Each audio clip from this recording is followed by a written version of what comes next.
پروردگار بحروں بر، پروردگار بحروں بر۔ اعوذ باللہ من الشیطان الرجیم، بسم اللہ الرحمن الرحیم۔ ان اللہ وملائکتہ یصلون علی النبی یا ایہا الذین آمنوا صلوا علیہ وسلموا تسلیما۔ اللہم صلی علی سیدنا و نبینا و شفیعنا و مولانا محمد وعلی آل محمد وبارک وسلم۔ محترم خواتین و حضرات، السلام علیکم۔ پیام صبح کے ساتھ ایک بار پھر حاضر میں ہوں آپ کا میزبان انیق احمد۔ قرآن کریم کے مختلف آیات پر ہمارے ملک کے جی العلماء گفتگو فرماتے ہیں۔ پیر، منگل، بدھ اور جمعرات، ان 4 دنوں میں ہم اپنے معزز علماء سے سیکھتے ہیں اور سمجھتے ہیں کہ قرآن کریم کی یہ آیات ہم سے کیا مخاطبت کر رہی ہیں۔ جمعہ اور ہفتہ 2 دن سوال و جواب کے لیے مختص ہیں، یہ آپ اور ہم جانتے ہیں۔ مقصد قرآن کریم کو سمجھنا، اپنے اندر اتارنا، قرآن کریم پر عمل کرنا، قرآن کریم کو وہاں تک پہنچانا جہاں تک قرآن کریم اب تک نہیں پہنچا۔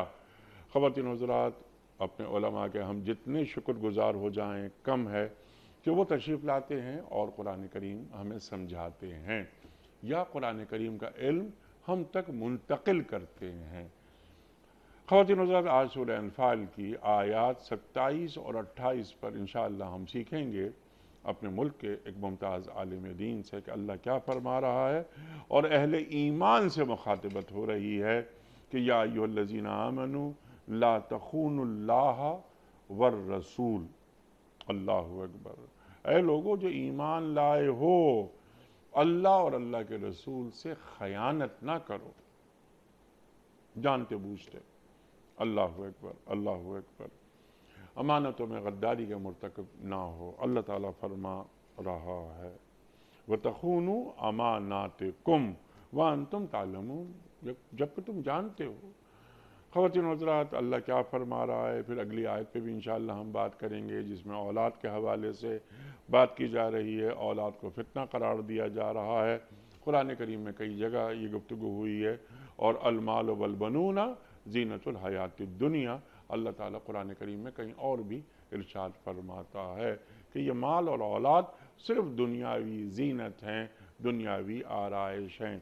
لیکن یہاں ہم سوال یہ رکھیں گے، کچھ سوالات رکھیں گے کہ اہل ایمان سے جب یہ کہا جا رہا ہے کہ تم جانتے بوجھتے اللہ تعالیٰ سے اور اس کے رسول صلی اللہ علیہ وآلہ وسلم سے خیانت نہ کرو، تو وہ کون سی امانت ہے جو اللہ نے اور اللہ کے رسول صلی اللہ علیہ وآلہ وسلم نے ہمیں سونپی ہے؟ اللہ اکبر۔ کیا یہ دین کی بات ہو رہی ہے، قرآن کریم کی بات ہو رہی ہے، کلمہ طیبہ کی بات ہو رہی ہے کہ یہ کلمہ طیبہ ایک امانت ہے جو ہم آپ کو دے رہے ہیں اور ہم نے قبول کیا کلمہ طیبہ کو، ہم نے دین کو قبول کیا۔ اس حوالے سے بہت ساری باتیں ہم سیکھیں گے کہ یہاں امانت میں خیانت سے کیا مراد ہے، اور امانتوں میں غداری کے مرتکب نہ بنو۔ اللہ اکبر، اللہ اکبر۔ امانتوں میں غداری، کہیں ایسا تو نہیں کہ ہمارے پاس قولی اقرار ہو رہا ہو اور عملی انکار ہو رہا ہو؟ ہمارے رویے کیا ہیں یہ بھی ہم جانیں گے اپنے معزز مہمان سے۔ اللہ فرماتا ہے جان رکھو۔ اب یہاں پر جو ٹون ہے اللہ تعالیٰ کی، اللہ اکبر، اللہ اکبر، اور جان رکھو کہ تمہارے مال اور تمہاری اولاد حقیقت میں سامان آرائش ہے۔ اللہ کے پاس اجر دینے کے لیے بہت کچھ ہے۔ ہم بہت شارٹ سائٹڈ ہیں، بس کم نظری ہے ہماری کہ ہم چند چیزوں کو تو ہی ناداں چند کلیوں پر قناعت کر گیا، ورنہ گلشن میں علاج تنگی داماں بھی ہے۔ خواتین و حضرات، سیکھیں گے محترم مولانا شجاع الدین شیخ صاحب سے، ہمارے ملک کا ایک ممتاز نام، مقبول نام، الحمدللہ پچھلے 12 برس سے پیام صبح میں تشریف لا رہے ہیں اور ہمیشہ ہم شیخ صاحب سے سیکھتے ہیں۔ شاگرد خاص محترم ڈاکٹر اسرار احمد صاحب علیہ الرحمہ۔ شیخ صاحب کو خوش آمدید کہتے ہوئے پروگرام کا آغاز اللہ تعالیٰ کے بابرکت نام سے سورہ انفال اور آیات 27 اور 28۔ اعوذ باللہ من الشیطان الرجیم، بسم اللہ الرحمن الرحیم۔ یا ایہا الذین آمنوا لا تخونوا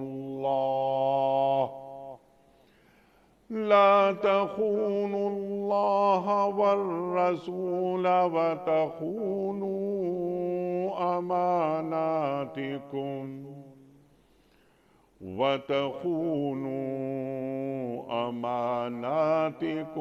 وانتم تعلمون۔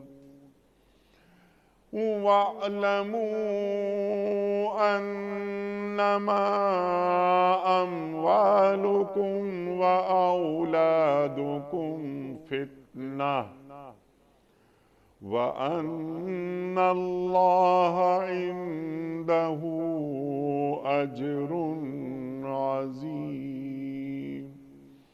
صدق اللہ العظیم۔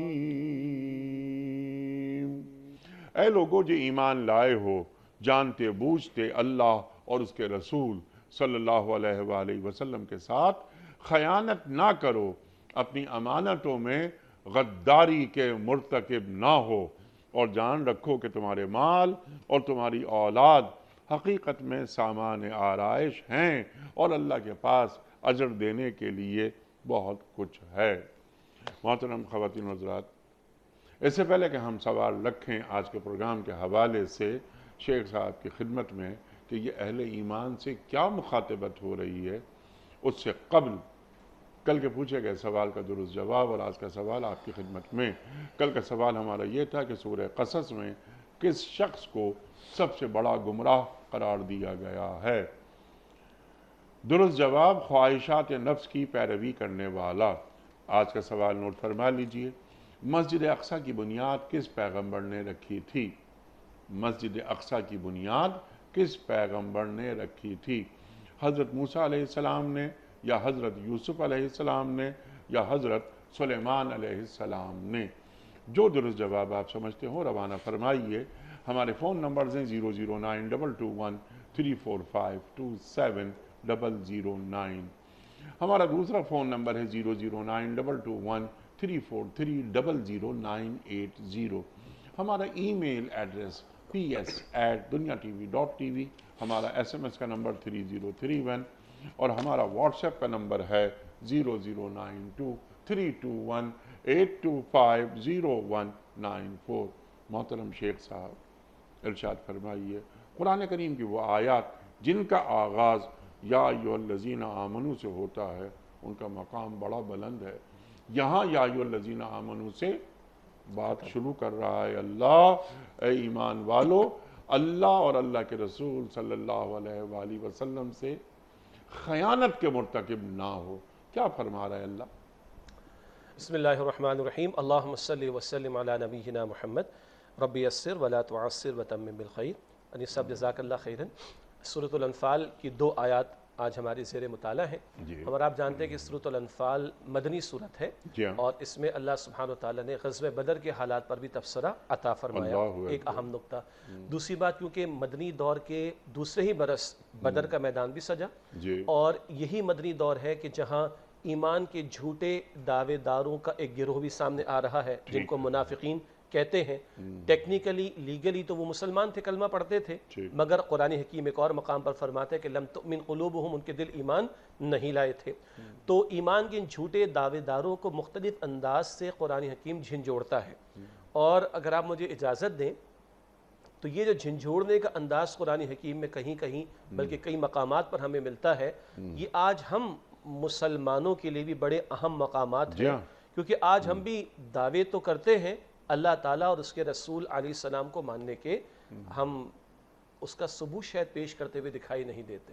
یہ جو ایمان کا دعویٰ عمل کا ثبوت مانگتا ہے اکثر و بیشتر وہاں پہ کوتاہی دکھائی دیتی ہے۔ اس تناظر میں یہ مقامات قرآنی ہم آج کے مسلمانوں کے لیے بھی بہت زیادہ اہم ہے۔ البتہ یاد رہے جب ہم یا ایھا الذین آمنو کے ٹائٹل سے آیات کو دیکھتے ہیں، اور پوری سیریز ماشاءاللہ پیام صبح میں پیش بھی ہوئی، اور 89 آیات کا مطالعہ اللہ کے فضل و کرم سے ہوا ایک درجے میں، تو اس میں وہ تمام مقامات ہمارے سامنے آئے۔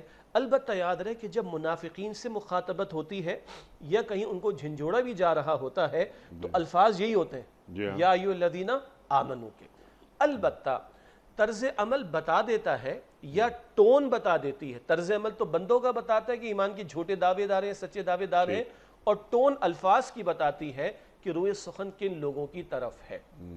اس سے قبل بھی ایک آیت ہے، اور اس آیت کریمہ میں اللہ تعالیٰ نے یہ فرمایا تھا، دیکھو اللہ تعالیٰ نے تمہیں نجات عطا فرمائی تھی، تم اے ایمان والو مکہ مکرمہ میں تھے، تمہاری تعداد بہت قلیل تھی اور لوگوں کی اکثریت تھی تمہارے مقابلے میں، تم خوف زدہ رہتے تھے، تم خوف زدہ رہتے تھے، اور تمہیں اندیشہ تھا کہ تمہیں اچک نہ لے جائیں یہ لوگ، تمہیں مٹا نہ دیں۔ فَآوَاكُمْ وَأَيَّدَكُمْ بِنَصْرِهِ وَرَزَقَكُمْ مِنَ الطَّيِّبَاتِ لَعَلَّكُمْ تَشْكُرُونَ۔ اللہ نے تمہیں ٹھکانہ عطا فرمایا، اللہ نے تمہیں نصرت عطا فرمائی، پاکیزہ رزق میں سے تمہیں عطا فرمایا تاکہ تم شکر ادا کرو۔ البتہ جو مکہ مکرمہ سے ہجرت کر کے آئے مہاجرین پکے ایمان والے ہیں، اور ان کے ساتھ دینے والے انصار مدینہ وہ تو پکے ایمان والے ہیں، انہوں نے تو شکر ادا کیا ہے اور انہوں نے تو گھر بار سب کچھ چھوڑ دیا ہے، مگر اب مدینہ شریف آ جانے کے بعد معاملہ تھوڑا مکس ہو رہا ہے۔ ایمان کے نئے نئے دعوے دار بھی کچھ شامل ہو رہے ہیں، جو منافقین کا ٹولہ ہے وہ بھی قانون مسلمان قرار پاتا ہے، تو اب ان کو جھنجھوڑا جا رہا ہے دعوی اللہ کو ماننے کا، دعوی اللہ کے رسول علیہ السلام کو ماننے کا، اور کرتے ہو خیانت کے معاملات، اور کرتے ہو آپس کے معاملات میں خیانت۔ اور اگلی آیت کریمہ میں ہم تفصیل سے ہم بات کریں گے، بتا دیا گیا یہ جو ممانع ہیں، یہ مال کی محبت ہے، یہ اولاد کی محبت ہے، جو رکاوٹ بن جاتی ہے ان امانتوں کے ادا کرنے میں، تو جان رکھنا یہ سارا عارضی معاملہ ہے، اصل تو اللہ تعالیٰ کے پاس اجر عظیم ہے۔ یعنی وہ آخرت کا یقین اگر ہو تو بندہ محض ایمان کا دعویٰ نہیں کرتا بلکہ اس کا عمل بھی اس کے ایمان کے دعوے کا ثبوت پیش کر رہا ہوتا ہے۔ تو مخاطبت ایمان والوں سے، البتہ ذہن میں رہے موقع کب کا ہے، مدینہ شریف کا ہے، ابھی بدر کا میدان بھی سج گیا، اس پر رہنمائی بھی آ چکی ہے، حق و باطل کی کشاکش کا سلسلہ جاری ہے، یہاں جان لگانے، مال لگانے، وقت لگانے، گھر بار کو چھوڑنے کے بھی تقاضے آئیں گے۔ تو اب جو ایمان کے جھوٹے دعوے دار ہیں یا وہ پس و پیش کرنے والے لوگ ہیں یا جو فرار اختیار کرنے کی روش پر آ جانے والے لوگ ہوں گے، ان کو بھی ان ایڈوانس جھنجھوڑا جا رہا ہے۔ اور میں نے عرض کرنا چاہا کہ ہمارے لیے سبق کیا ہے کہ ہم جو اللہ کو مانتے ہیں، اللہ کے رسول علیہ السلام کو مانتے ہیں، تو اللہ اور اس کے رسول کی امانت، آپ نے انٹرو میں بڑی قیمتی بات بیان فرمائی، تھوڑا کھولیں گے آگے چل کر، ان امانتوں کی پاسداری آج ہم کر رہے ہیں کہ نہیں؟ آپس کے معاملات میں امانت کی پاسداری کیا ہے، وہ ہم کر رہے ہیں کہ نہیں کر رہے؟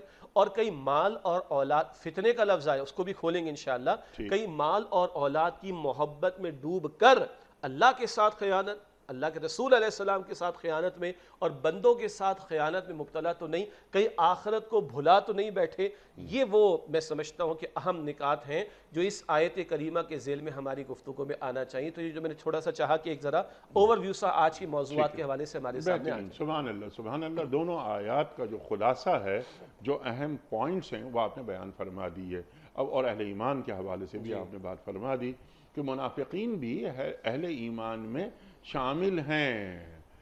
مخاطبت جب ہو رہی ہے تو انہیں بھی شامل رکھا جا رہا ہے، لیکن انہیں جھنجھوڑا جا رہا ہے کہ تم دعوت و ایمان کا کرتے ہو، تمہارے کام کیا ہیں؟ کہیں تم امانت الہی جو تمہیں دی گئی ہے، دین تمہیں دیا گیا ہے، کلمہ تمہیں دیا گیا ہے، قرآن تمہیں دیا گیا ہے، کہیں تم ان میں خیانت کے مرتکب تو نہیں ہو رہے ہو؟ تو سوچو اس بات کو۔ تو میں ذرا چاہ رہا ہوں کہ آپ فرمائیں، وہ میں کچھ زیادہ بولنے لگتا ہوں، معاف فرما دیجئے۔ نہیں، وجہ ہے ہمارے ناظرین کو یہ اندازہ ہے کہ یہ کوئی اس طرح کا فارمل پروگرام نہیں کہ اینکر صاحب جو ہے بس بہت دو چار باتیں کہیں گے، اس کے بعد جو اسپیکر ہے انہوں نے بہت کچھ بولنا ہے۔ میں کوشش بہت یہ کرتا ہوں کہ میں کم بولوں، لیکن پتہ نہیں کیا بات ہے۔ نہیں، یہ تو ہمارا مشترکہ ہے، ہماری سب کی مشترکہ ذمہ داری، اللہ تعالیٰ قبول فرمائے۔ جی، تو یہ کیا ہے؟ یہ کون کون سی امانتیں ہیں جو اللہ نے ہمیں سونپی ہیں؟ ایک تو ہمارا عہد ہے، اور عہد الست، وہاں سے ہم بات شروع کر رہے ہیں، لیکن میں نے جیسے یہ عرض کیا تھا کہ یہ کلمہ طیبہ بھی ایک عہد ہے، یہ امانت ہے، جی یہ جسم بھی ایک امانت ہے، وغیرہ وغیرہ وغیرہ وغیرہ. ارشاد. جی، بہت آپ نے بجا بات ارشاد فرمائی. ایک ہمارے ذہنوں میں امانت کا جو ایک معروف تصور ہے، کسی نے میرے پاس کچھ روپے پیسے رکھوائے، میں ایمانداری سے واپس کر دوں، ٹھیک. یہ بات بھی امانت میں شامل ہے. مجھ پر اعتماد کر کے کسی نے ایک شے میرے حوالے کی اور میں اس کو واپس کر دیتا ہوں. جی ہاں. یہ امانت کا تصور ضرور ہے، مگر یہ امانت کے وسیع تر تصور کا بہت ہی ایک چھوٹا سا حصہ ہے. ٹھیک. حدیث مبارک میں تو یہ بھی آیا المجالس بالامانہ، جی ہاں. مجلس میں گفتگو ہوتی ہے، خاص مجالس ہوتی ہیں، کمپنیز کی بیوٹی ممبرز کی مجلس ہوگی، میٹنگز ہوں گی، گورنمنٹ آفیسرز کی ہوں گی، فورسز کے لوگوں آفیشیلز کی ہوں گی، تو ان کے اندر کی جانے والی باتوں کو بھی ان لوگوں تک ہی محدود رکھنا جو متعلق ہیں، یہ بھی امانت کا تقاضا ہے. ٹھیک. حدیث میں یہ ذکر بھی ہے کہ تمہیں کسی نے کہا کہ میرا سلام فلاں کو پہنچا دو، تو یہ سلام پہنچانا بھی امانت ہے. یہ وسیع ہو رہا ہے تصور. اور جو آپ نے انٹرو میں بات بیان فرمائی اور ابھی سوال میں بھی آپ نے ذکر فرمایا، تو ہاں یہ میرا وجود، میں مالک تھوڑی ہوں اس کا، میں تو امین ہوں اس کا، میں اس کا کسٹوڈین ہوں، میں اس کا ٹرسٹی ہوں. مالک تو میرا اللہ ہے، اونر تو اللہ ہے، اونرشپ اس کی ہے، میرے پاس یہ امانت ہے. کل اس کے بارے میں اللہ پوچھے گا، جیسے پوری زندگی کے بارے میں وہ 5 سوالات جو آتے ہیں، یہ بندہ اپنی جگہ سے قدم ہٹا نہیں سکے گا جب تک کہ وہ 5 سوالات کے جوابات پیش نہ کر دے. ترمذی شریف کی روایت ہے، زندگی کہاں لگائی، جوانی کہاں کھپائی، مال کہاں سے کمایا، مال کہاں خرچ کیا، اور جو علم حاصل کیا اس پر کتنا عمل کیا. یہ پوری زندگی کے بارے میں سوالات. تو ہاں یہ جسم کے اعضاء، یہ جسم کی صلاحیتیں، یہ میرے پاس اللہ تعالیٰ کی امانت ہے. اسی طریقے پر اس وجود میں اللہ نے روح بھی ڈالی ہے، یہ روح میرے پاس امانت ہے. اور وہ جو آپ نے عہد الست کا ذکر کیا، سورۃ الاعراف آیت 172، حدیث مبارک میں اس موقع کا جو عہد لیا گیا، وعدہ لیا گیا، وہ تو ہماری روحوں سے لیا گیا. الست بربکم قالوا بلی. اللہ نے فرمایا کیا میں تمہارا رب نہیں؟ ہم سب نے کہا تھا، ہماری روحوں نے کہا تھا اے اللہ یقیناً تو ہمارا رب ہے. تو یہ جو روح اللہ نے ہم میں پھونکی، یہ بھی ایک امانت ہے. وہ جو وعدہ کر کے آئے، وہ بھی ایک امانت ہے. بندہ شعوری طور پر کلمہ پڑھتا ہے لا الہ الا اللہ محمد رسول اللہ صلی اللہ علیہ وسلم، اب یہ ایک امانت ہے. بندہ شعوری طور پر کہتا ہے سمعنا واطعنا، یہ بھی ایک امانت ہے. اللہ نے اس کے ساتھ ساتھ اس قرآن حکیم کی امانت ہمارے پاس رکھی. ختم نبوت کے بعد کار رسالت کی ذمہ داری، پہنچانے والی ذمہ داری، پیش کرنے والی ذمہ داری، ختم نبوت کے بعد یہ کار رسالت والی ذمہ داری، یہ بھی امت کے پاس امانت ہے. وہ جو دین اللہ نے مکمل فرما کر محمد مصطفیٰ علیہ السلام کو عطا فرمایا، جو صرف انہوں نے پیش نہ کیا دعوت کے طور پر اور تبلیغ کے طور پر، بالفعل جس کو قائم اور نافذ کر کے ہمارے سامنے پیش کیا، وہ پورا دین وہ آج میرے اور آپ کے پاس امانت ہے. تو یہ سارے تصورات، اللہ کا دین، اللہ کی کتاب، اللہ کے نبی علیہ السلام کی ختم نبوت کے بعد کار رسالت والی ذمہ داری، یہ روح کا معاملہ، یہ وجود کا معاملہ، یہ مال امانت ہے میرے پاس، یہ اولاد امانت ہے میرے پاس، کوئی اختیار میرے پاس اگر ہے وہ امانت ہے میرے پاس. اس سارے تصور کو دیکھیں تو پھر بتائیے زندگی کا کوئی گوشہ بچتا ہے کہ جو تصور امانت کے ذیل میں نہ آتا ہو؟ البتہ کیونکہ خود آیت کریمہ میں الفاظ اولاً یہ آئے یا ایھا الذین آمنوا لا تخونوا اللہ والرسول، اے ایمان والو اللہ تعالیٰ کے ساتھ خیانت نہ کرو اور اللہ کے رسول علیہ السلام کے ساتھ خیانت نہ کرو. تو ہاں ہم کہیں گے تمام جو حقوق اللہ سے متعلق معاملات ہیں وہ بھی امانت، اور اللہ نے دی جو روح ہے ہمیں وہ بھی امانت، اللہ نے جو کتاب دی وہ بھی امانت، اللہ نے جو دین دی وہ بھی امانت. اور حضور علیہ السلام کے ساتھ معاملہ کیا؟ وہ جو دین کی ذمہ داری ہم پر ڈال گئے، کار رسالت ہمارے حوالے کر گئے، یہ وہ امانتیں ہیں جو اللہ اور اللہ کے رسول علیہ السلام سے متعلق ہیں، اور بجا طور پر یہ پوری زندگی میں ہمارے سامنے رہنی چاہیے. اس کو اور اگر سادہ کریں تو ان امانتوں کا تقاضا ہے کہ میں اللہ کا بندہ حتی الامکان بننے کی کوشش کروں، اور میں محمد مصطفیٰ علیہ السلام کا سچا امتی ہر آن بننے کی مکمل کوشش کروں. ان امانتوں کا تقاضا بندگی اللہ کی اور محمد مصطفیٰ علیہ السلام کا سچا امتی بن کر ان کے بحاف پر کار رسالت کو انجام دینے کی کوشش کروں. سبحان اللہ سبحان اللہ. یہاں یہ نقطہ بھی آپ نے واضح کر دیا کہ اللہ اور اللہ کے رسول صلی اللہ علیہ وسلم دونوں کے ساتھ خیانت نہ کرو. تو دونوں کی خیانتیں کیا کیا ہو سکتی ہیں وہ بھی آپ نے اس میں ایک، حالانکہ اس میں مزید گفتگو ہو سکتی ہے لیکن آپ نے واضح کر دیا. بنیادی فکر کیا ہے؟ کیا اللہ اور اللہ کے رسول صلی اللہ علیہ وآلہ وسلم سے خیانت نہ کرنے کا ذکر جو یہاں ہو رہا ہے، اس کو اگر ہم ایک سوال کی شکل میں رکھتے ہیں کہ یہاں اللہ فرما رہا ہے کہ ہمیشہ اللہ اور اللہ کے رسول صلی اللہ علیہ وآلہ وسلم سے با وفا رہو، اور با وفاؤں کے لیے اللہ کے پاس بہت اجر ہے۔ جی تو اللہ اور اللہ کے رسول سے وفاداری جی وہ کیا ہوتی ہے؟ بجا آپ نے ارشاد فرمایا، اور اسی سے ایک حدیث مبارک مجھے یاد آتی ہے، بہت ہی قیمتی، بہت ہی مختصر، اور دین کیا ہے تو وضاحت دین بزبان نبی کریم صلی اللہ علیہ وسلم۔ بہت پیاری مشہور حدیث ہے بخاری شریف میں، حضور نے فرمایا علیہ السلام الدین النصیحہ، دین نصیحت کا نام ہے، خیر خواہی کا نام۔ عربی والا نصیحت، خیر خواہی کا نام ہے۔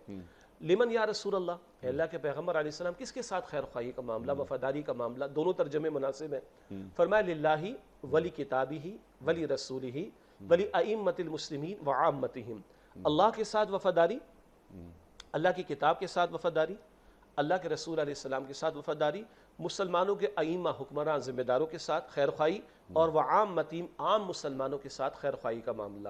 تو دین کیا ہے؟ بڑی جامع حدیث مبارک ہے، تفصیل میں ہم نہیں جا رہے، صرف کیونکہ بات زبان پر آئی تو میں نے چاہا کہ اشارتاً اس حدیث کا ذکر بھی آ جائے۔ اب سوال یہ ہے کہ اللہ اور اس کے رسول علیہ السلام کے ساتھ بے وفائی نہ کرنا بلکہ وفا کرنا، اللہ اور اس کے رسول علیہ السلام کے ساتھ وفاداری کا رویہ اختیار کرنا، اس کے کیا تقاضے ہیں؟ بہت ساری باتیں بیان ہو سکتی ہیں، چند باتیں میں عرض کر دیتا ہوں۔ اللہ کا قرآن کہتا ہے کہ محبت سب سے بڑھ کر اللہ سے، جی والذین آمنوا اشد حبا للہ، للہ، البقرہ آیت 165، جو ایمان لائے ان کی شدید ترین سب سے بڑھ کر محبت اللہ کے لیے، اور یاد رہے اللہ اور اللہ کے رسول کی محبت ساتھ ساتھ رہے گی، ٹھیک، اللہ اور اللہ کے رسول کی اطاعت بھی ساتھ ساتھ رہے گی۔ من یطع الرسول فقط اطاع اللہ، سورہ نساء کی آیت نمبر 80، جس نے رسول کی اطاعت کی علیہ السلام، اس نے اللہ کی اطاعت کی۔ اب بقیہ محبتیں نیچے رہیں گی، بقیہ اطاعتیں نیچے رہیں گی۔ تو بہرحال اللہ کے ساتھ وفاداری، محبت سب سے بڑھ کر اللہ کے لیے، محنتیں سب سے بڑھ کر اللہ کے لیے۔ سورہ انعام کی آیت نمبر 162، ان صلاتی و نسکی و محیای و مماتی للہ رب العالمین، بے شک میری نماز، میری قربانی، میرا جینا، میرا مرنا سب اللہ کے لیے، تمام جہان والوں کا رب، جس کی انتہا کیا ہے؟ میری زندگی کا مقصد تیرے دی کی سرفرازی، میں اسی لیے مسلمان، میں اسی لیے نمازی۔ پھر عبادت اللہ کی، اس کی عبادت میں کسی کو شریک نہیں کرنا، اور عبادت کا تصور چند اعمال عبادت تک محدود نہیں، چند ریچولز تک، چند موڈز آف ورشپ تک محدود نہیں۔ اللہ معبود ہے 24 گھنٹے، اس کی بندگی کا تقاضا بھی 24 گھنٹے کا ہے، یہ تصور عبادت کلیئر رہنا چاہیے۔ پھر اللہ کی مرضی پر عمل کرنے کی کوشش اور اس کی مرضی کو جاری کرنے کی کوشش کرنا، اور اللہ کی ناپسندیدہ باتوں سے بچنے کی کوشش اور اللہ کی ناپسندیدہ باتوں کو مٹانے کی کوشش کرنا۔ اس کے لیے قرآن حکیم 10 مرتبہ کہتا ہے امر بالمعروف و نہی عن المنکر، نیکی کا حکم دینا اور بدی سے روکنا۔ تو اللہ سے وفاداری کیا؟ اللہ کو جو بات پسند ہے اس کو اختیار کرو اور اس کی مرضی کو جاری رکھنے کی کوشش کرو، اور اللہ کا جو بات ناپسند ہے اس سے بچوں اور اس کو مٹانے کی کوشش کروں۔ اللہ کے رسول کے ساتھ وفاداری صلی اللہ علیہ وسلم، ایک محبت کا تقاضا حضور کے ساتھ۔ سورہ احزاب کی آیت نمبر 6، النبی اولیٰ بالمؤمنین من انفسہم، نبی علیہ السلام اہل ایمان کے نزدیک ان کی جانوں سے بڑھ کر عزیز اور مقدم ہے۔ جان سے بڑھ کر اگر محبت ان سے نہیں، میرا ایمان کامل نہیں ہو سکتا۔ اور ادب کا معاملہ آ جائے تو لا ترفعوا اصواتکم فوق صوت النبی، سورہ حجرات کی آیت نمبر 2، اپنی آوازوں کو نبی علیہ السلام کی آواز سے بلند نہ کرنا ورنہ نیکیاں برباد ہو جائیں گی۔ اور کیا جی؟ اللہ کے رسول کی اطاعت، جو حکم دے مانو، ما آتاکم الرسول فخذوا وما نہاکم عنہ فانتہوا، جس بات کا حکم دے لو اور مانو، جس سے روک دے اس سے رک جاؤ۔ یہ نہیں کہ 2022 میں بیٹھے، 21ویں صدی میں بیٹھے تو سود سے چھٹکارا تو بڑا مشکل کام ہے، یہ ملاوٹ کے بغیر گزارا کیسے ہوگا، اور یہ وراثت میں اگر بیٹی کو حصہ، بہنوں کو حصہ دے دیا، میں تو بھوکا مر جاؤں گا، تو پھر رسول کی محبت کہاں چلی گئی؟ رسول پر ایمان کا تقاضا کہاں چلا گیا؟ میں نے اشارتاً 3 مثالیں دیں۔ تو رسول جو حکم دے اس کو مانو، جس سے روک دے اس سے رک جاؤ، اور فقط اطاعت کافی نہیں، پیغمبر کی اتباع ضروری ہے۔ قرآن پاک کہتا ہے سورہ آل عمران آیت نمبر 31، ان کنتم تحبون اللہ فاتبعونی، اے نبی علیہ السلام فرما دیجئے ان سے اگر اللہ سے محبت کا دعویٰ ہے تو میری اتباع کرو۔ اللہ کی محبت کے دعوے کے لیے ثبوت کے طور پر اللہ پیغمبر کی اتباع کا تقاضا کرتا ہے، اور پیغمبر کی اتباع پوری زندگی میں ہے صلی اللہ علیہ وسلم۔ البتہ انگلش میں ہم کہتے ہیں نیور سیٹل فار دا لیس، میں عرض کیا کرتا ہوں rather go for the best. تو بیسٹ آف دا بیسٹ کیا ہے اتباع میں؟ وہ 23 برس کس کام میں لگے؟ اقامت دین کی جد و جہد، دعوت دین کی جد و جہد. کیوں آپ کو رسول بنا کر بھیجا گیا؟ 3 مرتبہ قرآن کریم فرماتا ہے سورہ صف کی آیت نمبر 9 لیظہرہ علی الدین کلہ، اس زمین پر اللہ کے اس دین کو غالب کر کے پیش کریں. یہ طائف کی گلیاں، یہ ہجرت کی راتیں، یہ بدر کی تلواروں کا اٹھنا، یہ احد پہ 70 صحابہ کی جانوں کے نذرانوں کا پیش کیا جانا، یہ گھر میں فاقوں کی اختیاری فقر کی کیفیت کا آ جانا، یہ پیٹ پر پتھروں کو باندھ دیا جانا اور 259 صحابہ کی جانوں کا نذرانہ پیش کیا جانا. خون اطہر مبارک ترین ہے پوری کائنات میں حضور کا علیہ السلام، بہے اگر وہ طائف کی گلیوں میں، بہے اگر وہ احد کے میدان میں، اور اللہ اگر بہنے دے تو یہ بتا رہا ہے اللہ تعالیٰ کہ یہ کام اتنا بڑا ہے کہ میرے پیغمبر کا خون بھی اس کام میں بہا ہے. یہ اتباع کا سب سے بڑا میدان ہے محمد مصطفیٰ علیہ السلام کی.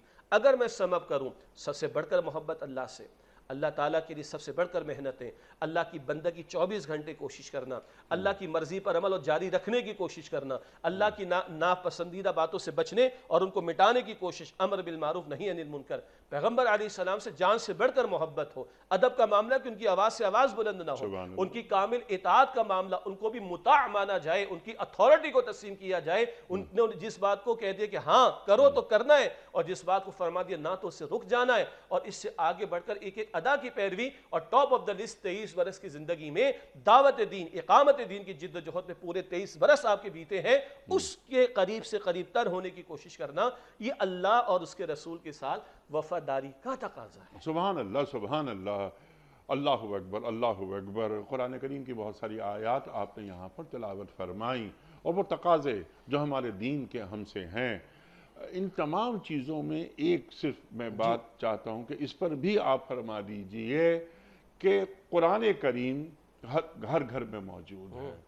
ایسا ہو ہی نہیں سکتا کہ ایک مسلمان گھرانہ ہو اور اس گھر میں قرآن کریم نہ ہو. قرآن کریم بھی ایک امانت ہے. جی جی جی. تو قرآن کریم کے ساتھ، اس امانت کے ساتھ ہمارا رویہ کیا ہونا چاہیے؟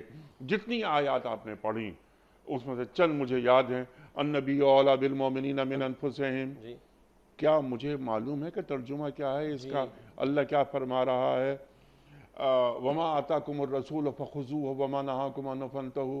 کیا مجھے معلوم ہے کہ میں پڑھ رہا ہوں لیکن ترجمہ کیا مجھے معلوم ہے؟ قل ان کنتم تحبون اللہ فاتبعونی یحببکم اللہ. آپ نے پڑھی قرآن کریم کی یہ آیت، تو مجھے معلوم تو ہونا چاہیے کہ یہ امانت جو اللہ کے رسول صلی اللہ علیہ وآلہ وسلم ہمیں سونپ کر چلے گئے.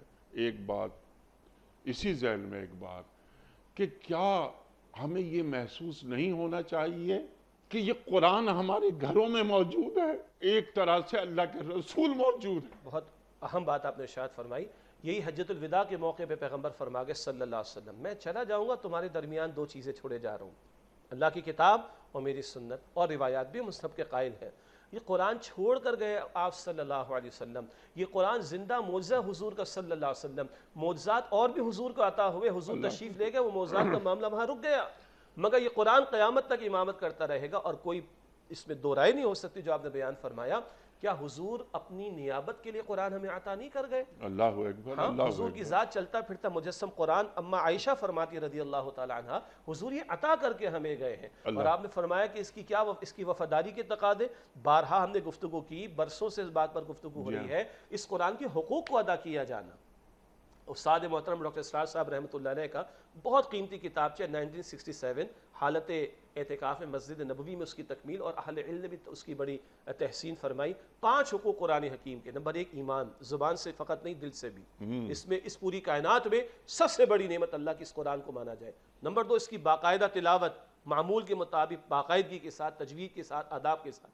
نمبر 3 اس کو سمجھنے کی کوشش کرنا. آج ہم دنیا کا کوئی ٹیکسٹ بغیر سمجھے نہیں پڑھتے، کوئی کتاب بغیر سمجھے نہیں پڑھتے، کوئی ای میل بغیر سمجھے نہیں پڑھتے، کوئی ایس ایم ایس بغیر سمجھے نہیں پڑھتے. اللہ کا کلام ہی رہ گیا. وہ جو برنارڈ شاہ نے کہا when I read the Holy Quran there is no better book than the Holy Quran in the world, but when I see the Muslims there is no worse nation than the Muslims in the world. میں جب قرآن پڑھتا ہوں اس سے بہترین کوئی کتاب نہیں. Bernard شاہ کہہ رہا ہے. اور جب میں مسلمانوں کو دیکھتا ہوں ان سے بدترین کوئی قوم نہیں. انا للہ و انا الیہ راجعون. Not to name any one. اگر آج ہمارے لیڈرز کو سورہ اخلاص پڑھنا نہ آتی ہو اور ہم دعویٰ کریں کہ مملکت خداداد ہم نے اللہ تعالیٰ کے نام پر حاصل کی تھی تو ہمیں شرم آنی چاہیے اپنے دعووں کے اوپر. میں کراچی کے بعض ایسے یتیم بچے جو شیلٹر ہاؤس میں رہتے ان سے میں نے جملے سنے, سر وہ انکل کو ہمارے پاس بھیج دیں, ہم اما پارا ان کو پڑھا دیں گے. ڈوب مرنے کا مقام ہے ہمارے لیے. ہم دنیا جہاں کی فیلڈ کے اندر ہمارا برین ڈرین تو ہو گیا, ہمارے بچے دنیا جہاں میں جا کر پڑھ رہے ہیں, ناسا کو سرو کر رہے ہیں, ورلڈ بینک کو سرو کر رہے ہیں, آئی ایم ایف کو سرو کر رہے ہیں, بل گیٹس کو سرو کر رہے ہیں, آپ کے میرے ملک کے بچے جا کر. But what about the best of the best from Allah سبحانہ وتعالی؟ قرآن کی میں الف بھی نہیں آتی. انا للہ و انا الیہ راجعون. 60 سال گزر جاتے ہیں, 4 سورتیں قل یا ایھا الکافرون, قل واللہ احد, قل اعوذ برب الفلق, قل اعوذ. 60 سال گزر گئے, 4 ہی سورتیں ہمیں یاد ہیں, ترجمہ ان کا بھی ہمیں نہیں آتا. انا للہ و انا الیہ راجعون. اور وہ در جو انیس صاحب آپ پیش کرتے ہیں, اللہ کو جزائے خیر دے, وہ اللہ کے بندوں کس گھر میں قرآن کریم موجود نہیں, کس گھر میں قرآن کا ٹرانسلیشن اویلیبل نہیں, کس گھر میں آج ایپس اویلیبل نہیں, اسمارٹ فون اویلیبل نہیں. آج تو اللہ تعالیٰ نے بہت سارے اعتبارات سے کاموں کو آسان کر دی ہے. جو ساری ٹیکنالوجی, گیجٹس, یہ اویلیبل ریسورسز کل ہمارے خلاف حجت ہو جائیں گے اللہ تعالیٰ کے سامنے. کیا ہمارے لیے ممکن نہیں ہمارے گھروں میں 3 آیات کا ترجمہ ہم پڑھ لیں, گھر والوں کو بٹھا کر ہم پڑھ لیں؟ کیا 5 کروڑ بچے اسکولوں میں جا رہے ہیں, آدھا گھنٹہ ان کے لیے مختص نہیں کیا جا سکتا؟ ان 5 کروڑ بچوں کو اکثر کو اسمبلی میں 15 منٹ کے لیے کھڑا ہونا پڑتا ہے. کیا وہ قرآن بیان نہیں کیا جا سکتا؟ کیا ہم اپنے دن کا آغاز اپنے آفیسز کے اندر 10 منٹ کے قرآن کے بیان سے نہیں کر سکتے؟ کیا اس کے لیے مشکل ہے؟ اس کے اندر اس کے لیے مشکل ہے. اور پھر ہم روتے ہیں کہ برق گرتی ہے تو بیچارے مسلمانوں پر. اقبال نے کہا تھا نا کہ وہ زمانے میں معزز سے مسلمان ہو کر اور تم خار ہوئے تاریخ قرآن ہو کر. گویا اگر یہ, معاف کیجئے گا میری سختی کو, یہ غداری اگر اللہ کے کلام کے ساتھ ہم نے کی ہے, یہ بے وفائی اگر اللہ تعالیٰ کے کلام سے ہم نے کی ہے, تو آج ابھی ذلیل اور دنیا میں رسوائی ہمارے سروں پر کھڑی ہوئی ہے. اگر ہم عروج چاہتے, اللہ کے پیغمبر نے فرمایا تھا علیہ السلام, ان اللہ یرفع بہذا الکتاب اقواما ویدع بہ آخرین. اللہ اس قرآن کی بدولت قوموں کو عروج دے گا اور ترک کر دینے کی وجہ سے قوموں کو ذلیل اور رسوا کر دے گا. سبحان اللہ, سبحان اللہ. لیکن اللہ کی سنت تبدیل کبھی نہیں ہوتی. وَلَن تَجِدَ لِسُنَّتِ اللَّهِ تَبْدِيلًا أَنْتُمُ الْأَعْلَوْنَ إِن كُنْتُم مُؤْمِنِينَ. تم ہی غالب رہو گے, کنڈیشنل ہے بات, بشرطے کہ تم مومن ہو. اور وہ ایمان کہاں سے ملتا ہے؟ اللہ اور اللہ کے رسول صلی اللہ علیہ وآلہ وسلم سے جڑنے کے نتیجے میں. اور جوڑنے والی شیء قرآن. یہ قرآن سورہ, اسی سورہ انفال جس کی آج ہم آیت 27-28 کا مطالعہ کر رہے ہیں, اسی انفال کی آیت نمبر 2 میں ہے, اذا تلیت علیہم آیاتہ زادتہم ایمانا. جب ان کے سامنے آیات قرآنی کی تلاوت کی جاتی ان کے ایمان میں اضافہ ہو جاتا ہے. فرق کیا ہے جو آپ نے بجا فرمایا درد دل کے ساتھ, کیا مجھے سمجھ آ رہی؟ ٹھیک, مجھے سمجھ آ رہی کہ قرآن کیا کہہ رہا ہے؟ اللہ کی قسم, طلب اور تڑپ ضروری ہے, شرط لازم, اور سمجھ میں آنا شروع ہو جائے تو ایک ایک آیت میرے اور آپ کے ایمان میں اضافے کا باعث بنتی. قرآن خود دعویٰ کر رہے ہیں اس بات. اللہ اکبر, اللہ اکبر. بس ترجیح ہے اول, اللہ ہے یا نہیں. آپ نے بات فرمائی نا کہ والذین آمنوا اشد حبا للہ. یہ جو اہل ایمان, اور یہاں بھی یا ایھا الذین آمنوا ہے کہ یہ اہل ایمان, والذین آمنوا اشد حبا للہ, یہ اللہ سے ٹوٹ کے محبت کرتے ہیں. وہ آپ کے استاد اور ہمارے بھی استاد ڈاکٹر اسرار احمد صاحب علیہ الرحمہ اس آیت کے ذیل میں فرماتے تھے, ٹوٹ کے محبت کرنے سے مراد ہے اللہ سے کچکچا کے محبت کرنا. اللہ اکبر. تو یہ اللہ سے کچکچا کے محبت کیا ہوتی ہے؟ اللہ اکبر. یعنی وہ ہے کون پہلے ہی تو دیکھو ذرا. جی, آج وہ ہے نا, اللہ کا اگر تعارف حاصل نہیں ہے, جی, اللہ کی اگر پہچان حاصل نہیں ہے, اللہ کی اگر معرفت حاصل نہیں ہے, اللہ معاف کرے ہم اس کو ویلیو نہیں دیں گے پھر. ٹھیک, ما قدر اللہ حق قدری, اور انہیں اللہ کی قدر نہ پہچانی جیسا کہ اللہ تعالیٰ کی قدر کو پہچاننے کا حق تھا. وہ کسی کمتر شے کے اندر رک کر رہ گئے. کوئی دیوی دیوتاؤں پر جو ہے مطمئن ہو جاتا ہے, کوئی کرسی خدا پر مطمئن ہو جاتا ہے, کوئی مال و دولت پر مطمئن ہو جاتا ہے, کوئی حسین کسی چہرے پر مطمئن ہو کر محدود ہو جاتا ہے. وہ ذات جو خالق بھی, مالک بھی, محافظ بھی, کروڑ ہا کروڑ نعمتیں دینے والی بھی, اور میں محتاج در محتاج, فقیر در فقیر اسی کا ہوں. جتنا یہ احساس مجھے ہوگا اس کی محبت اور اس کی عظمت میرے دل میں پیدا ہوگی. پھر کچکچا کر اور تڑپ کر اور پورا ٹوٹ کر اس سے محبت ہوگی. سبحان اللہ, سبحان اللہ. اچھا, آخری سوال, کیونکہ اگلا موضوع بھی ہے, میں چاہتا ہوں وہ بھی کور کیا جائے. یہ جو آپ نے بات فرمائی نا وما قدر اللہ حق قدر ہی، کہ کیا انہوں نے اللہ کی قدر اس طرح کی جس طرح اللہ کی قدر کرنے کا حق تھا؟ ہم اللہ کو جانتے ہیں، مانتے ہیں، ہمارے ائمہ، ہمارے علماء، ہمارے فقہا، وہ سب ہم تک قرآن کو پہنچاتے ہیں، جمعہ کی نماز پڑھنے بھی ہم جاتے ہیں وغیرہ وغیرہ۔ کم از کم جمعہ کی نماز تو ہوتی ہے نا، کہ محلے کے لوگ اگر پورے مہینے نماز نہ پڑھیں، پورے ہفتے نماز نہ پڑھیں، جمعہ کی نماز میں نظر بڑا آئیں، اجتماع ہوتا ہے۔ بڑا اجتماع ہوتا ہے۔ لیکن یہ تمام چیزیں جو آپ بیان فرما رہے ہیں، اللہ کی قدر ہمیں وہ سکھاتے ہیں، سمجھاتے ہیں۔ الیس اللہ بکاف عبدہ، اللہ فرما رہا ہے کہ کیا اللہ بندے کے لیے کافی نہیں ہے؟ ہمیں معلوم ہوتا ہے، لیکن جب عمل کا وقت آتا ہے تو ہم پیچھے کیوں ہٹ جاتے ہیں؟ بس اسی بات کو ریوزٹ کرنے کی ضرورت ہے کہ کیا ہم اللہ کو صرف جانتے ہیں یا حقیقتاً مانتے بھی ہیں؟ رکاوٹ کیا ہے؟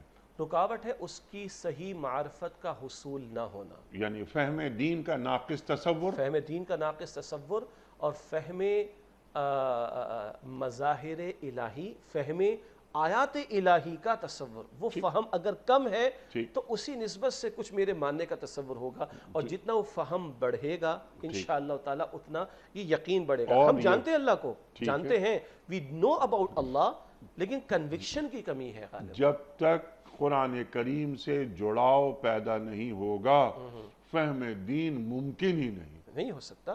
وہ اللہ کے پیغمبر نے اس کے ذریعے دین سکھایا، اور اس کو بائی پاس کر کے کوئی سمجھے کہ مجھے دین سمجھ میں آ گیا، ہاؤ از اٹ پاسبل؟ یتلو علیہم آیاتی ویزکیہم ویعلمہم الکتاب والحکمہ، یہی آیات، اسی کی تلاوت، تزکیہ اسی کے ذریعے، تعلیم احکام کی تعلیم اس کے ذریعے، حکمت کی تعلیم اس کے ذریعے، دعوت اس کے ذریعے، بشارت اس کے ذریعے، انذار، وجاہدہم بہ جہادا کبیرہ، بڑا جہاد اس کے ذریعے۔ حضور نے سارے کاموں کے لیے اس کو استعمال فرمایا، اور آج کو سمجھ کے کہا کہ قرآن کو بائی پاس کر کے میں اللہ کو پہچان لوں گا، میں دین کا فہم لے لوں گا، تو غلط فہمی ہے اس کی۔ سبحان اللہ، سبحان اللہ، سبحان اللہ۔ بڑی فلسفیانہ بحثیں ہو سکتی ہیں، لیکن اگر قرآن گفتگو میں نہیں آ رہا تو تمام مباحث ایک طرح، بالکل، کہ آپ دین کی بات کر رہے ہیں اور قرآن کو نہیں لا رہے۔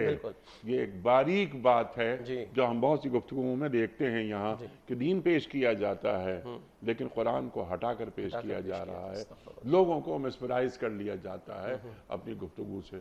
قرآن کو بیان کیا جائے، اللہ اکبر، اللہ خود راستے کھولتا چلا جاتا ہے۔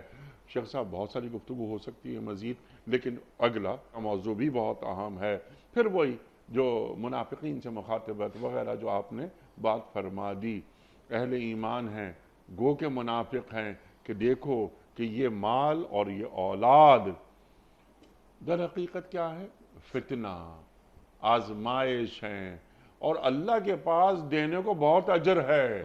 ارشاد فرما دیجئے کہ اللہ کیا فرما رہا ہے۔ جی، آپ کی اجازت سے پچھلی آیت میں صرف ایک مختصر نقطہ، وَتَخُونُوا أَمَانَاتِكُمْ، جی، آپس کی امانتوں میں بھی خیانت نہ کرو۔ بس اشارہ ہو جائے تاکہ بات آیت کے تعلق سے سامنے آ جائے، نہ اللہ اور اس کے رسول کے ساتھ خیانت کرو، نہ آپس کے معاملات میں خیانت کرو۔ آج کل تو جھوٹ بول کر پیسہ بنانا اور قرض لے کے بھاگ جانا اور دبا جانا بائیں ہاتھ کا کھیل ہے، حالانکہ قرض بھی ایک امانت ہے، اور مقروض کی معافی نہیں ہے جب تک کہ اس کا قرض ادا نہ ہو جائے۔ بس اشارتاً بات تھی۔ اچھا، ایک اور وضاحت ہو جائے، جب میں نے یس کرنا چاہا کہ پیچھے پس منظر میں منافقین کو بھی ذہن میں رکھیں، اس کا یہ مطلب نہیں کہ ہم اپنے آپ کو بری ذمہ کر لیں۔ وہ حوالہ اس لیے دیا گیا، کلمہ وہ بھی پڑھتے تھے، کلمہ ہم بھی پڑھتے ہیں، اگر جھنجھوڑا ان کو جا رہا ہے تو یہ ہماری طرف بھی روح سخن ہے اگر ہم خیانتیں کر رہے ہوں۔ ہم یہ کہیں کہ یہ منافقین کے لیے بائی پاس کر کے نہ نکل جائیں، ہم یہ دیکھیں وہ منافقین پر اللہ تعالیٰ کا غضب بھڑکا ہے تو کیوں بھڑکا، اور وہ نفاق میں مبتلا ہوئے تو کیوں ہوئے، اور یہ سرزنش کا اگر انداز ہے تو آخر کیوں ہے۔ یہ بہت اہم ہے، ہم بائی پاس نہ کر دیں، یہ تو میرے لیے ہے ہی نہیں، نہ یہ ہمارے لیے ہے۔ ان کا حوالہ اس لیے ہے کہ وہ بھی کلمہ کا دعویٰ کرتے تھے اور عمل نہیں کرتے تھے۔ لیکن اور ان کے بارے میں اللہ تعالیٰ کیا فرما رہا ہے کہ ان المنافقین فی الدرک الاسفل من النار۔ اللہ اکبر، اللہ اکبر۔ جی، اور بعض، جی آپ کی بات بلند ہوتی کہ ہے، جہنم کے سب سے نچلے طبقے میں یہ منافقین۔ آپ جو بات فرما رہے تھے بڑی اہم بات، کہ یہ آیت ہم سے کیا مخاطبت کر رہی ہے، یا قرآن کریم کے آئینے میں جب ہم اپنا چہرہ دیکھ رہے ہیں تو وہ بھدا نظر آ رہا ہے یا روشن؟ ہاں، اور قرآن خود فرماتا ہے سورہ انبیاء کی آیت نمبر 10 میں، فی ذکرکم اس میں تمہارا ذکر ہے. بجا آپ نے ارشاد فرمایا یہ الفاظ سید ابو الحسن ندوی رحمۃ اللہ علیہ کے ہیں. قرآن ایک آئینہ ہے, تمہاری تصویر اچھی نظر آئے اللہ کا شکر ادا کرو, اور اگر اس میں دھبا نظر آ رہا ہے تصویر میں تو اپنی تصویر کو درست کر لو, اپنے چہرے کو درست کر لو, اپنے اعمال کو درست کر لو. اب جو بات آئی کہ تمہارے مال اور تمہاری اولاد تمہارے لیے فتنہ ہے. فتنہ ہم اردو میں تو ذرا ہمیشہ نیگیٹو مفہوم میں لیتے ہیں. فتنہ بمعنی آپ نے ترجمہ بھی فرما دیا آزمائش. اللہ نے دنیا امتحان کے لیے بنائی. مال اور اولاد اس دنیا کی محبتوں اور وسائل کے دو بڑے بڑے سمبلز ہیں, ورنہ پوری دنیا امتحان ہے, اور یہ زندگی امتحان کے لیے ہے. جو کچھ بھی آپ کے پاس میرے پاس موجود ہے امتحان کے لیے ہے. ہاں یہ دو بڑے بڑے سمبلز ہیں دنیاوی محبتوں کے, مال اور اولاد. کئی مرتبہ بندہ اللہ کا حق اس میں بھی کمی کوتاہی کرتا ہے, کئی مرتبہ بندہ رسول اللہ علیہ السلام اور امتی رسول اللہ علیہ السلام کے ساتھ وفاداری نہیں کرتا. کیوں؟ مال کی محبت میں ڈوب جانے کی وجہ سے, اولاد کی محبت میں ڈوب جانے کی وجہ سے. پھر وہ حلال حرام کی تمیز کو بھول جاتا ہے. حدیث مبارک بخاری شریف میں تعیس عبد الدینار و عبد الدرہم, ہلاک ہو گیا درہم کا بندہ دینار کا بندہ. ارے بندہ بننا تھا اللہ کا, نہ مال کی محبت کا بت بنا کر اس کی ہوس اور محبت میں اتنا ڈوبا, حلال حرام کی تمیز اسے ختم کر دی, تو یہ مال اب اس کا معبود بن گیا. اللہ اکبر. بت پرستی تو ایک شرک ہے ہی ہے, ارے مال پرستی بھی شرک ہے.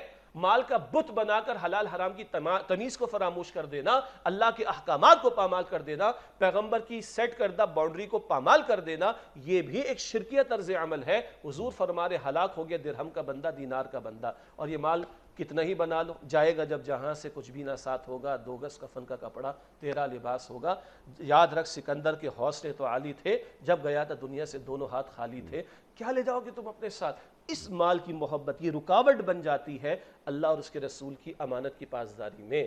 بندوں کی امانتوں کی پاسداری میں چوکنا رہو. اولاد, ہاں یہ اولاد اگر تم حلال طریقے پر اس کی کفالت کرو, جائز انداز سے اس کی خواہشات کو پورا کرو, اس پرورش کرنے پر تمہیں ثواب بھی ملے گا. اس کی تربیت اچھی کر دو, اس کو اپنے لیے صدقہ جاریہ بنا لو, یہ تمہاری لائف ٹائم کی آخرت تک کے لیے انویسٹمنٹ کا باعث ہو جائے گی اولاد. اور نیک اولاد صدقہ جاریہ حدیث مبارک. البتہ اسی اولاد کی محبت میں ایسے ڈوبو, اس اولاد کی دنیا کی جائز ناجائز ہر خواہش کو پورا کرنے کے چکر میں حلال حرام کی تمیز کو تم فراموش کر دو, اللہ اور اس کے رسول کے ساتھ خیانت کرنا شروع کر دو, تو یہی اولاد کل وبال جان بن جائے گی. تو یہ 2 بڑے سمبلز ہیں دنیاوی محبتوں کے, مال اور اولاد.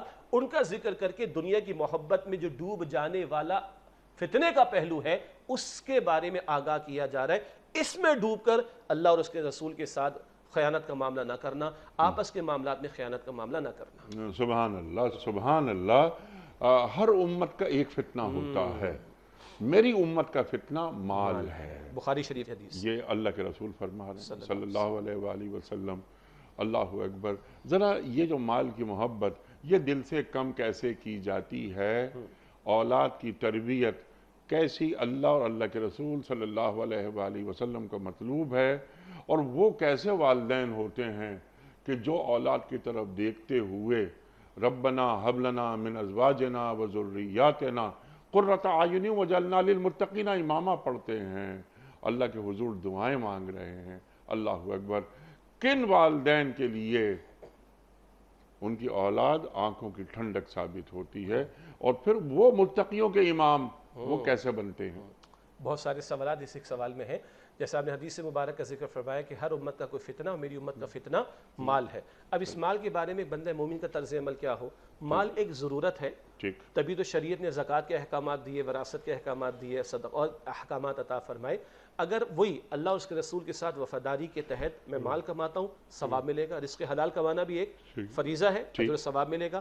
اولاد کو کھلانا, بیوی کو کھلانا, ماں باپ کو کھلانا حدیث مبارک کا حاصل صدقہ ثواب ملے گا. اور یہی مال اگر حرام سے کمایا جائے تو وبال جانے جہنم کے انگارے بن جائے گا وہ میرے لیے. تو اللہ اور اس کے رسول کے ساتھ وفاداری رکھتے ہوئے انہوں نے جو میرے لیے احکامات کی باؤنڈری سیٹ کر دی, حلال کما سکتا ہوں کما لوں, حرام نہیں کما سکتا, جائز ضروریات پر خرچ کروں, ثواب ملے گا اس کا. بیوی کی کفالت, اولاد کی کفالت, ماں باپ کی کفالت, اینڈ سو آن. اور حرام میں منہ ڈالوں گا تو یہ مجھے جہنم کے انگارے بتا دیے گئے ہیں. اگر ان ہدایات کا لحاظ رکھ کر چلتا ہوں کوئی حرج کی بات نہیں ہے.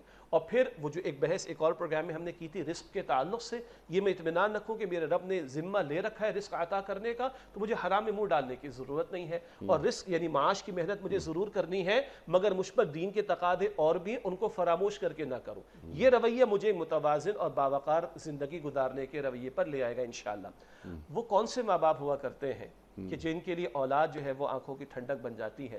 وہ ماں باپ کی جو اس بات کا لحاظ رکھتے ہیں, جیسے ہم نے ابتدا میں بات کی کہ میرا جسم بھی امانت ہے, میری روح بھی امانت ہے, میرا مال بھی امانت ہے, میری اولاد بھی امانت ہے. تو اللہ کے ساتھ وفاداری, اس کے رسول کے ساتھ وفاداری کا تقاضا یہ بھی ہے کہ اولاد کو اس انداز سے میں دیکھوں اور اس انداز سے میں اولاد سے محبت بھی کروں. اللہ کے رسول نے محبت کرنا سکھایا اولاد سے, سبحان اللہ, اور اس انداز سے اس کی میں تربیت کروں جیسا اللہ تعالیٰ دیکھنا چاہتا ہے مجھے بھی اور میری اولاد کو بھی, ایک بندے کی حیثیت میں اور ایک امتی کی حیثیت میں. یہ نگاہ کا کلیئر ہو جائے. اور یہ بات کہ میری real investment, life time investment میری نیک اولاد ہے. اگر اس نہج پر میں رویہ اختیار کر کے چلوں گا تو میں پہلے خود انیسا باعمل بنوں گا. میں اولاد سے تقاضا کروں, اچھا نہیں لگتا میرا عمل ثبوت پیش کرے میری اولاد کے سامنے کہ میرے باپ نے جو پرائرٹی بتائی ہے وہ یہ ہے کہ اللہ کا حکم پہلے باقی چیزیں بعد میں, اللہ کے رسول کی تعلیم پہلے باقی چیزیں بعد میں. تو ماں باپ اگر خود باعمل بنے انشاءاللہ تو وہ آٹومیٹکلی اولاد کی تربیت کا بہت بڑا ذریعہ بنیں گے. ہاں پھر ساتھ ساتھ اللہ سے تنہائی میں دعائیں بھی کرنا, ربنا حب لنا, اور ان کو اچھا ماحول پرووائڈ کرنے کی کوشش کرنا. آپ اولاد کو سائنٹسٹ بنانا چاہتے ہیں, انجینئر بنانا چاہتے ہیں, بنائیں, مگر مسلمان تو بنا لیں, عبادت گزار بندہ بندی تو بنائیں, ایک سچا امتی بنانے کی کوشش تو کریں. پھر سائنس کے میدان میں ڈال دیں, کامرس کے میدان میں ڈال دیں, آئی ٹی کی فیلڈ کے اندر ڈال دیں, دنیا میں کہیں ڈال دیں, وہ نمائندہ بنے گا محمد مصطفیٰ علیہ السلام کا. یہ ماں باپ انشاءاللہ تعالی وہ اولاد انشاءاللہ تعالی پروڈیوس کر سکیں گے اور تیار کر سکیں گے جو ان کے لیے آنکھوں کی ٹھنڈک بنے گی. اور آنکھوں کی ٹھنڈک کو سمجھنا بھی ضروری ہے. اللہ کے رسول نے آنکھوں کی ٹھنڈک کس چیز کو قرار دیا؟ نماز کو. قرۃ عینی فی الصلاۃ. تو آنکھوں کی ٹھنڈک حضور کی وہ نماز ہے. تو گویا اگر اولاد کو دیکھ کر یہ اطمینان ہے کہ اللہ کی بندگی پر ہے, اولاد کو دیکھ کر یہ اطمینان ہے کہ محمد رسول اللہ کی امتی بننے جا رہے ہیں, یہ میری آنکھوں کی ٹھنڈک ہے. بیوی آنکھوں کی ٹھنڈک کیا مطلب؟ بہترین کپڑا پہنا دیا, بہترین زیور دے دیا, ٹھیک ہے, جائز حد تک کریں, کوئی مسئلہ نہیں نا. یہ اللہ کی بندی بن رہی ہے کہ نہیں؟ یہ میرے لیے میرے ایمان کی حفاظت کا ذریعہ بن رہی ہے کہ نہیں؟ میری حیا کی حفاظت کا ذریعہ بن رہی ہے کہ نہیں؟ میری دینی ذمہ داری کو ادا کرنے میں سپورٹو بن رہی ہے کہ نہیں؟ یہ آنکھوں کی ٹھنڈک ہے واقعتاً. اور جب یہ ہوگا تو یہ گھرانہ خدا کی قسم جنتی گھرانہ ہوگا. ادھر تھوڑی زندگی کے لیے, تھوڑے عرصے کے لیے اللہ نے اس کو جمع کر دیا, کل جنت میں اللہ ہمیشہ کے لیے جمع کر دے گا. قرآن کہتا ہے جنتی گھرانہ کیسا؟ والذین آمنوا واتبعتهم ذریتهم بایمان الحقنا بهم ذریتهم. جو ایمان لائے, یہ سورہ طور کی آیت 21, بڑا پیارا مقام. جو ایمان لائے اور ان کی اولاد نے ان کے ایمان میں پیروی کی, صرف پروفیشن کیریئر میں نہیں, ایمان میں ان کے ساتھ پیروی کی, ہم ان کی اولاد کو ان کے ساتھ ملا دیں گے. کوئی جنت میں درجات تو بہت ہے نا, نیچے والوں کو اللہ ایلیویٹ کر کے اوپر والوں کے ساتھ ملا دے گا, اوپر سے کسی کو نیچے لے کے نہیں جائے گا, اور ان کے عمل میں کوئی کمی نہیں کی جائے گی. سبحان اللہ سبحان اللہ سبحان اللہ سبحان اللہ. بالتفصیل آپ نے ایک موضوع کو واضح کر دیا. اللہ آپ کو اچھا رکھے. خواتین و حضرات, ہمارے علماء کو اللہ سلامت رکھے, تشریف لاتے ہیں اور ہمیں دین سے قریب کر دیتے ہیں. وقت یہاں مکمل ہوا, بہت ساری گفتگو مزید ہو سکتی ہے انشاءاللہ. کسی اور وقت ہم بہت سارے موضوعات شیخ صاحب سے مزید اس پر بات کروائیں گے. کوئز. کل کا سوال ہمارا یہ تھا کہ سورہ قصص میں کس شخص کو سب سے بڑا گمراہ قرار دیا گیا ہے؟ درست جواب خواہشات نفس کی پیروی کرنے والا. آج کا سوال نوٹ فرما لیجئے. مسجد اقصی کی بنیاد کس پیغمبر نے رکھی تھی؟ فرسٹ آپشن حضرت موسیٰ علیہ السلام نے, سیکنڈ آپشن حضرت یوسف علیہ السلام نے, تھرڈ آپشن حضرت سلیمان علیہ السلام نے. جو درست جواب آپ سمجھتے ہوں روانہ فرمائیے. ہمارے فون نمبرز ہیں 00922134527 ہمارا دوسرا فون نمبر ہے 009221343009080. ہمارا ای میل ایڈریس ps@dunyatv.tv. ہمارا SMS کا نمبر 3031 اور ہمارا واٹس ایپ کا نمبر ہے 0092321825019 شیخ صاحب ایک پرچی نکال کر اعلان فرما دیجئے۔ آج کے ونر ہیں اختر مسعود صاحب USA سے۔ اختر مسعود صاحب امریکہ سے۔ آپ کی خدمت میں دنیا ٹی وی کی جانب سے دینی کتب پر مشتمل گفٹ ہیمپر روانہ کر رہے ہیں ہم۔ آپ کو بہت بہت مبارک ہو۔ پیام صبح کا اختتام ہوتا ہے روزانہ ایک قول پر، اور وہ قول ہوتا ہے صاحب نہج البلاغہ امیر المومنین حضرت علی مرتضیٰ کرم اللہ وجہہ کا۔ آپ فرماتے ہیں جو شخص سستی اور کاہلی کرتا ہے وہ حقوق کو ضائع اور برباد کر دیتا ہے۔ جو شخص سستی اور کاہلی کرتا ہے وہ حقوق کو ضائع اور برباد کر دیتا ہے۔ سبحان اللہ سبحان اللہ۔ اپنے میزبان انیق احمد کو کل تک کے لیے اجازت دیجیے۔ خدا حافظ۔ پروردگار